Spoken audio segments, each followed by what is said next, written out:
The slave market smelled of oil, blood, and fear. Neon lights buzzed above, casting a cold blue glow over dozens of alien slaves standing in rows. Their heads hung low, collars tight around their necks. But one girl stood out, a young alien. Girl with pale blue skin and glowing silver eyes. Her name was Kayla, though no one had spoken it in years. Everyone just called her Bed Unit 47. She wore a red collar, the color that marked her as a warm one. Not a cleaner, not a cook, but a living blanket for alien nobles. Her job was simple: stay warm, stay still, and never cry. Kayla had forgotten what kindness felt like. Her body had grown used to pain. Her mind stayed far away, locked. Behind a door that never opened, that day, buyers came and went, pointing, inspecting. Laughing, Kayla stood still, like always, staring at the metal floor. Suddenly, the room grew quiet.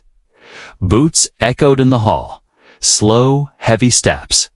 Not like the others, a human walked in, tall and wide-shouldered, dressed in old survival gear. His face was hard, but his eyes, they were tired, not cruel.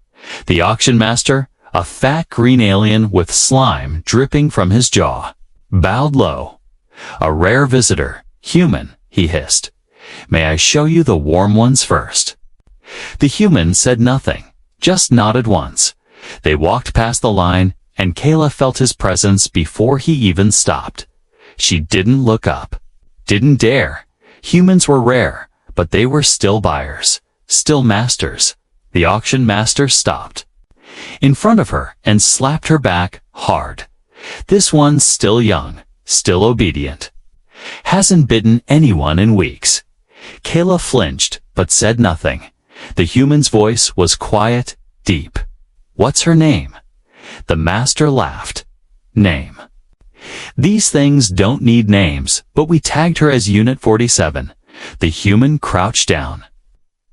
Trying to meet her eyes, Kayla stared at the ground, heart pounding.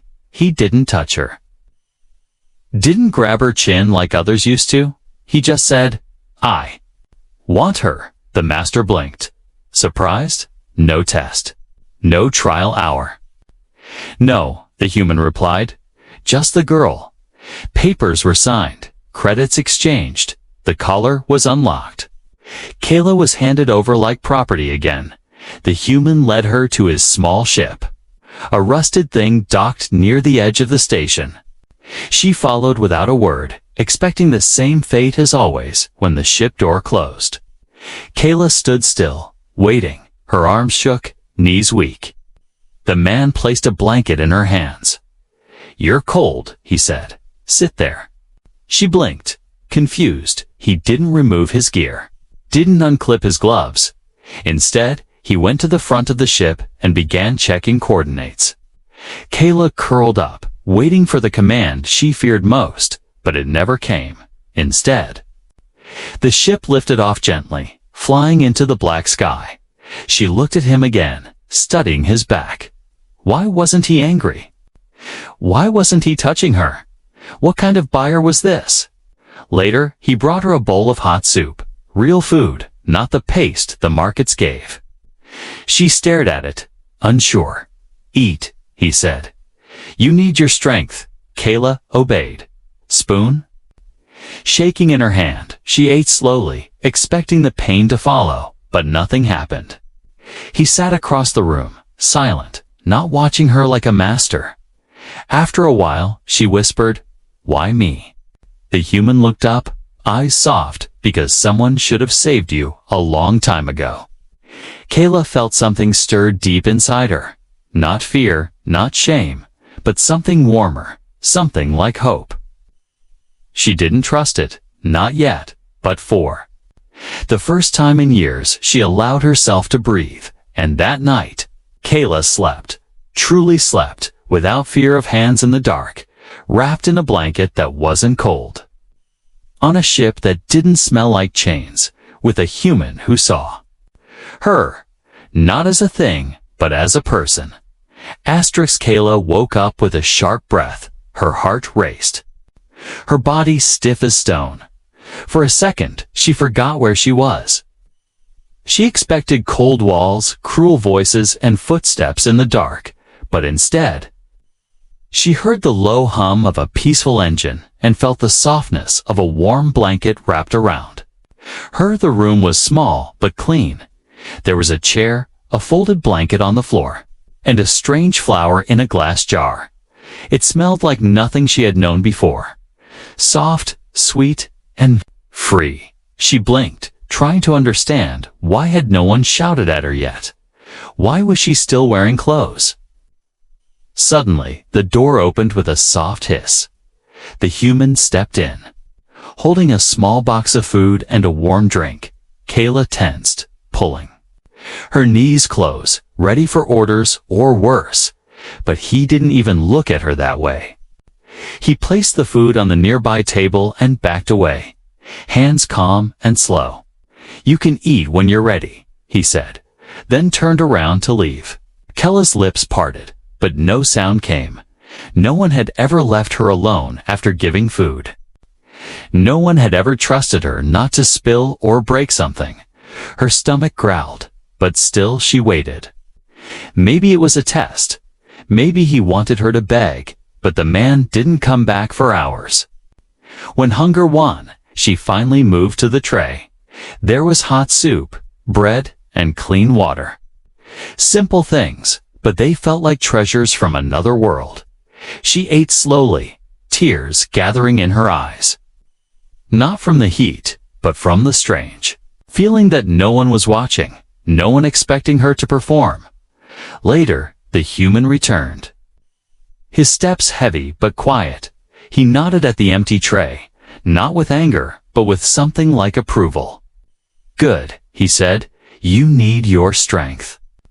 Kayla opened her mouth again, voice shaking. "Why? Are you being kind?" The man sat on the floor across from her, keeping his distance. "My name is John," he said. "I don't buy people to hurt them." She blinked, confused. "But I'm a red-collared girl," she whispered. "That's what I was made for." John shook his head slowly.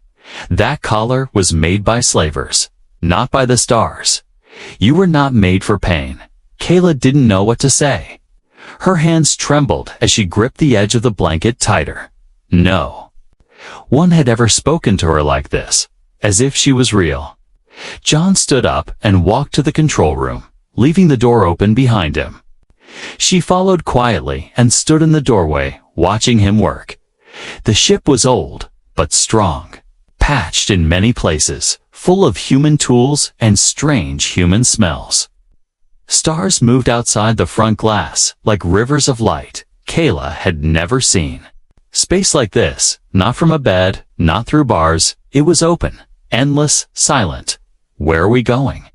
she asked softly. John glanced over his shoulder. "Somewhere far away from where they hurt you." Kayla wanted to believe him, but years of pain sat heavy on her chest. "You don't want me to warm you?" she asked, her voice barely a whisper.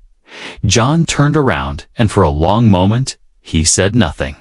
Then he walked toward her slowly and stopped just before her. "I don't want your body," he said. "I want you to feel safe." He looked into her eyes, not like a master, not like a user, but like someone who saw her soul through all the scars. Kayla's breath hitched, and she looked down again. "I don't know how to be anything else," she admitted. "Then we'll learn something else together," he replied. That night, Kayla was given her own bed again. Her own space. John didn't lock the door, didn't watch her through hidden cameras. He simply said, "Good night," and left her in peace. Kayla sat on the edge of the bed. Afraid to close her eyes, she waited for footsteps, for pain, for the lies to return. But all she heard was silence, and the gentle pulse of the ship flying through the stars. She crawled under the blanket, still unsure, still broken in places she didn't understand. But for the second night in a row, she slept without a master beside her. Without fear crawling across her skin, Without hands pulling her into darkness, she still didn't trust the peace. But she had started to hope, and that, for a girl in a red collar, was something stronger than chains. Keela's eyes flew open in the dark. She was gasping, her hands gripping the blanket like it was her last lifeline. Sweat ran down her back, and her chest rose and fell like she'd been running for hours. She couldn't scream, not out loud. Years of training had silenced her voice during pain, even in dreams. But this time, there was no collar around her neck. No footsteps outside her door. No alien shadows standing over her. The door to her room slid open with a soft hiss. John stood. Their eyes, sharp but calm. Another one. He asked gently. Keela didn't answer, just stared at him, wide-eyed, frozen. He stepped inside, slow, careful, like approaching a wounded animal. He didn't touch her. Just sat on the floor beside her bed. "It's okay," he said quietly. "You're safe here?" Tears gathered in her glowing silver eyes. She whispered. They were. Laughing while I cried, John nodded, not asking for details. Not like the officials had when they used to check the slaves. He didn't want her to relive it, just to release it. Keela wrapped her arms around her knees and began to speak at first, just pieces, broken and whispered. Cold room. Collar too tight. Couldn't breathe. Then more came. Memories crashing through her like waves. The tall one. He made me sleep at his feet like a pet, and the one with the yellow hands. He told me if I stopped smiling, he'd sell me to the mines. John listened, face tense but controlled, when she looked up. She saw something new in his eyes. Not pity, not sadness, but pure, burning anger. "Why are you mad?" she asked, voice trembling. He clenched his jaw, then slowly let out a breath. "I'm angry," he said, "because they did that to you, and no one stopped them." Keela blinked, confused. "You. Don't blame me. Blame you." John shook his head. "You survived, Keela. You did what you had to." No one had ever told her that before. That she wasn't dirty, or weak, or wrong. That she was brave. The silence in the room grew soft, like a blanket around her shoulders. Then John spoke again, voice low. "Do you want to hear something?" Keela nodded slowly. "My sister," he began. "She was taken when I was young. Same red collar, same broken look in her eyes when I found her." Keela's eyes widened. "She got out." "Yes," John said, "but only after too many years of pain." He looked down at the floor, voice shaking slightly. "She didn't make it long after that." Keela's heart sank. "I'm sorry," she whispered. John gave a small nod. "I couldn't save her," he said, "but I can help you." She reached out slowly, not sure why, but John didn't flinch, didn't pull away. He let her place her small, scarred hand on his wrist. Just one touch, not forced, not demanded. Just shared. For Keela, it was more powerful than any escape, because this time, the contact didn't come with fear. It came with healing. Later that night, John brought her a warm drink, not to make her sleep, but to comfort. They didn't talk much. More words weren't needed. Keela lay back down, her body still tired, but her mind less haunted. John sat outside the room, back against the wall, guarding her sleep like a silent protector. And for the first time, Keela dreamed of something else. Not chains or pain or cold, but of a green field under twin suns, of birds flying free, of herself standing tall, unafraid. Keela wandered through the ship while John worked quietly in the control room. Days had passed since he rescued her. She no longer flinched at every sound, no longer slept with her back against the wall, but questions filled her mind. Questions she couldn't ignore anymore. Why had he taken her? Why was he different from the others? And what was he hiding behind that locked door at the back of the ship? She had seen him disappear into that room at night. He always came out quiet, his eyes darker. Like a storm was living inside his chest. One afternoon, when John was fixing a damaged panel near the cockpit, Kayla stood before the door, her hand trembling near the access pad. She shouldn't look, but she needed to know. With a quiet breath, she pressed the panel. To her surprise, it slid open without resistance. The lights flickered on slowly, revealing what looked like a storage bay. But it wasn't filled with cargo. It was filled with collars, dozens of them. Red, blue, all colors, all sizes, each one labeled, each one removed. Some were broken in half, others had bloodstains dried across the inside. Kayla stepped back, her legs weak. She felt the cold metal under her feet. The same metal she had once knelt on in slave markets. A noise behind her made her spin around. John stood in the doorway. He didn't look angry, just tired. "You weren't supposed to see this yet," he said. Kayla swallowed hard. "What is this?" John stepped inside, closing the door behind him. "This," he said, pointing to the collars, "is every life I've tried to free." Kayla looked up at him, confused. "You rescued others?" He nodded, walking slowly past the shelves. "I worked for the Galactic Peace Commission once," he said. "They made deals, treaties, fake laws to ban slavery, but it was all a lie under the surface. The rich kept buying people like food." Kayla felt her stomach turn. She knew this truth too well. John continued, his voice low. "I filed reports, begged for change. They shut me down, told me to stop asking questions. So I left. I sold everything I owned and turned this ship into something else." Kayla looked around again, this time seeing the room differently. Not just a storage bay, but a quiet memorial. A secret place where John kept his promise to the forgotten. "But why me?" she asked. "There are so many others." John turned to her and said, "Because I heard your scream." Kayla's eyes widened. He walked to a corner where a small recorder blinked red. "I monitor slave frequencies," he explained. "Secret auctions, illegal transports.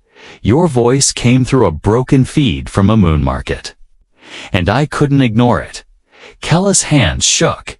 "You risked everything, just for me." John stepped closer. "I couldn't save my sister," he said, "but I can save you." For a long moment, Kayla said nothing. Then she looked at the collars again. "Where are the others now?" John sighed. "Some live in hidden communities.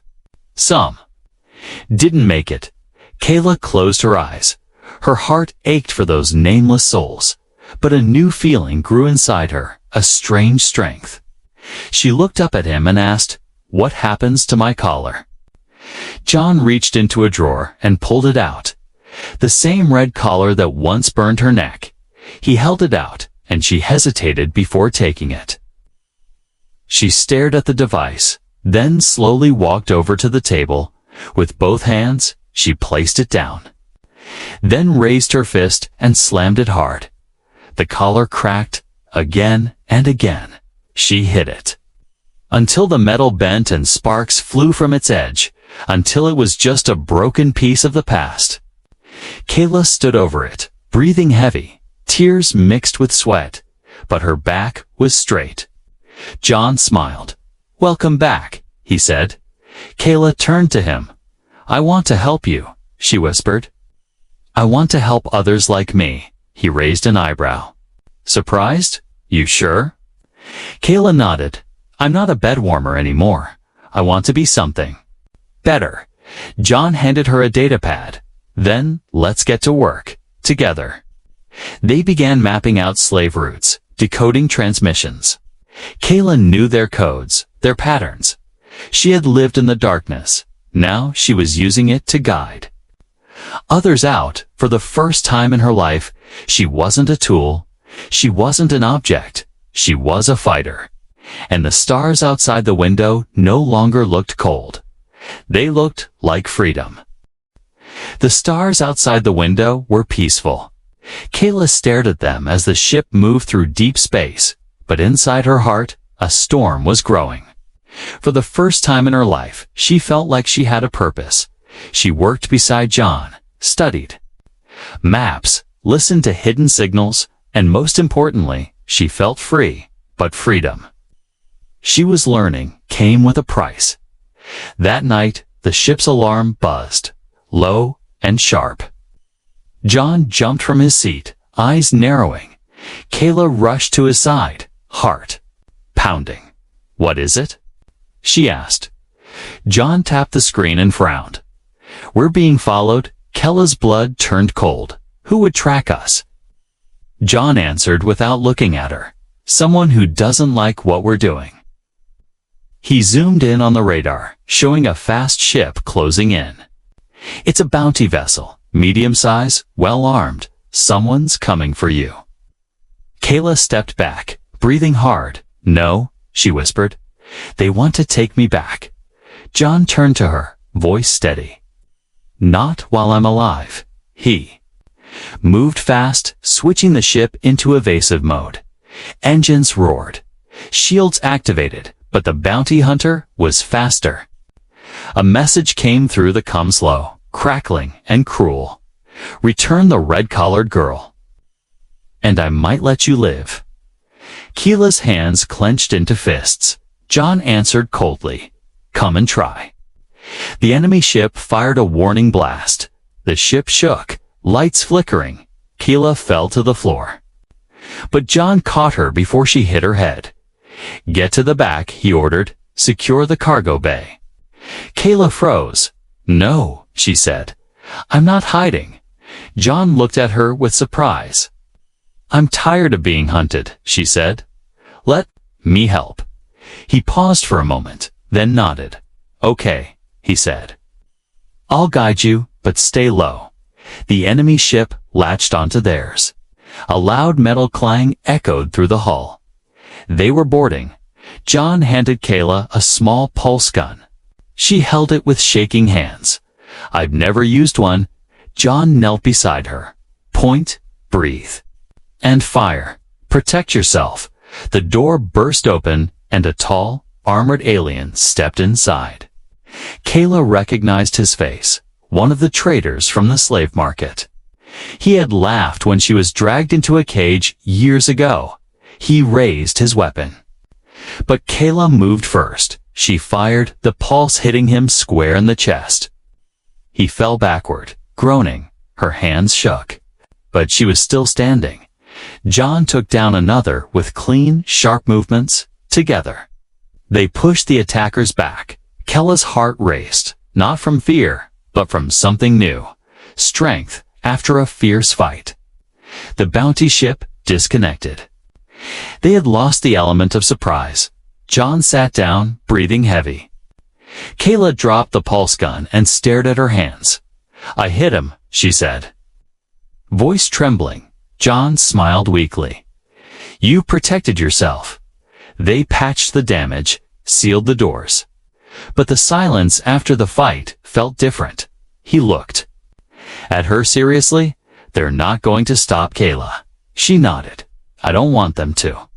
John raised an eyebrow. "What do you mean?" She stepped forward, eyes glowing softly. "I want them to know I'm not theirs anymore. I want them to fear me the way I feared them." John smiled slowly. "You're changing?" Kayla looked out the window again. "No," she said. "I'm becoming who I was supposed to be that night." She didn't cry. She didn't shake. She sat by the control panel, watching for signals. She studied weapons, learned codes. She was no longer the girl in the red collar. She was Kayla, a survivor, a fighter, a light in the dark. The planet was small and green, a quiet world far from the main trade routes. It was known by few and visited by fewer, but to Kayla, it looked like a dream. The ship touched down gently. On a grassy hill, birds flew through the sky, and the wind carried the smell of clean water. John powered down the engines and turned to her. "We're here," he said. Kayla stood at the door, unsure. "What is this place?" John smiled. "A safe haven," he said, "a village where rescued ones start over." The door opened, and warm sunlight hit her face. She stepped out slowly, her feet touching real soil for the first time in years. No metal floor, no cold chains. Just earth, soft and alive. They walked toward a group of simple buildings made from stone and glass. Children played near a garden, laughing. Their laughter made Kella's chest ache. She couldn't remember the last time she had heard joy without fear. An older alien woman with silver hair greeted them. Her eyes scanned Kayla gently. "Another survivor," John nodded. "This is Kayla," he said. The woman smiled kindly. "You are safe now, child." Kayla didn't answer. She was still learning what safe meant. Later, John showed her a small room in a round house. A real bed, a window, a table with books. Everything simple, but it all belonged to her. No locks, no chains, no waiting hands in the dark. John placed his hand on her shoulder. "I'll be nearby if you need anything." Kayla looked up at him. "You're leaving?" "Just for a while," he said. "I want you to stand on your own feet." Kayla nodded slowly. She didn't feel ready, but she also didn't want to go back. Not to the past, not to the fear. That evening, she walked around the village. She saw others like her, quiet, watchful, healing in their own ways. Some painted walls with colors, others planted trees or played soft music. Everyone carried scars, but no one carried shame. She sat near the garden, watching a little girl with purple skin trying to lift a heavy basket. The girl stumbled, nearly falling. Kayla rushed forward and caught it before it hit the ground. The girl looked up at her with wide eyes. "Thank you," she whispered. Kayla smiled. "You're strong," she said. "You just need balance." She lifted the basket and carried it with her. The child walked beside her silently, then asked, "Were you a red collar too?" Kayla stopped. She took a deep breath. "Yes," she answered. "I was." The girl looked down at her feet. "I thought only bad girls wore red." Kayla knelt beside her and touched her shoulder. "No," she said gently. "Bad people put those collars on us. We were never bad." Tears filled the child's eyes, and Kayla pulled her into a hug, the first hug she had ever given, and the first one that meant something real. That night, the village held a small gathering under the stars. Kayla sat with others, sharing food and stories. When it was her turn, she stood up, nervous. But she remembered John's words. "Stand on your own feet. My name is Kayla," she said, voice shaking. "I was once a red-collared girl, passed from ship to ship, but I met a human who didn't want to use me. He gave me a choice, and I chose to live." People listened, silent. "I thought I was broken," she continued, "but I'm not. I'm healing, and I want to help others heal too." There was no applause, only quiet respect. A powerful silence that said, "We understand." Later that night, she looked at the stars above. She remembered all the places she had been, all the nights she thought she wouldn't survive, and now here she was, free, standing tall, not hiding anymore. She whispered to the sky, "I'm not afraid of the dark anymore." The stars were quiet that night. The air was cool, and a soft breeze moved through the trees outside Kella's window. She sat on the edge of her bed, her hands resting on her knees. Her eyes traced the shapes in the sky, the moons, the constellations. The quiet, endless black. But tonight, they didn't seem lonely. They seemed calm, almost kind. The small house John had given her was simple. A bed, a wooden desk, a soft light in the corner, a folded blanket sat at her feet, untouched. She hadn't needed it since the weather turned warm, but she kept it anyway. It reminded her of the first night John showed her kindness. Earlier that day, she had helped rebuild a damaged water system near the village fields. She had worked with others, laughing softly, wiping sweat from her forehead like she'd done it her whole life. They had even asked her for advice, her and Meister Ralph, the girl who once couldn't look anyone in the eye. Now, she walked tall, shoulders back, her red collar long gone, broken and buried behind her in the storage room. She reached for the glass of water beside her bed and took a slow sip. Then, something made her smile. A knock at the door. Not the hard pounding she used to fear, but a soft, friendly rhythm. She stood and opened it. John stood there. Wearing his worn-out jacket and a faint smile, he looked tired, like always. But there was something lighter in his eyes now. "I was nearby," he said. "Thought I'd check in." Kayla stepped aside and let him in. She didn't feel nervous anymore, not with him, not in this place. He sat down in the wooden chair. "I heard you fixed the irrigation pipe," he said. Kayla nodded. "I didn't do it alone," she replied, "but I knew what to do." John leaned forward, resting his elbows on his knees. "You've changed," he said quietly. Kayla tilted her head. "Did I?"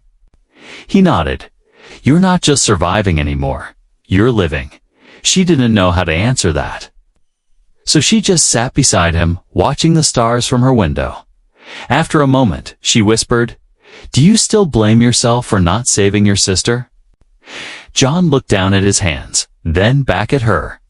"Every day," he said. "But seeing you here, like this, helps." Kayla reached out and placed her hand over his. "Then, she didn't die for nothing," she said. John blinked, and for a second, his eyes glistened. "Thank you," he whispered. He stood to leave. "You'll be okay," he said. "I already am," she replied with a small smile. John gave her one last look, proud, warm, and full of peace. Then he turned and walked out. Disappearing into the quiet night, Kayla closed the door gently. She looked around her room. Her room, no cameras, no cold lights, no masters, just peace. She lay down, pulling the soft sheet over her. The bed creaked gently. Welcoming her like a friend, she stared at the ceiling, blinking slowly for the first time in years. Her body didn't tremble when she closed her eyes. She didn't listen for footsteps, or keys, or doors opening in the dark. She didn't wait for pain, or fear, or shame. Instead, she listened to the soft sound of wind through the trees, the quiet chirping of night creatures far beyond her window. She felt safe. She felt whole. She felt free. Her thoughts drifted like clouds, soft and slow. She thought of the little girl she once was, the one who used to cry quietly in the dark. And she whispered to that girl in her heart, "It's over." Then, without fear, without pain, without chains, Kayla closed her eyes and truly slept. Not as a slave, not as a broken thing, but as herself. Just Kayla, alive, healing, home.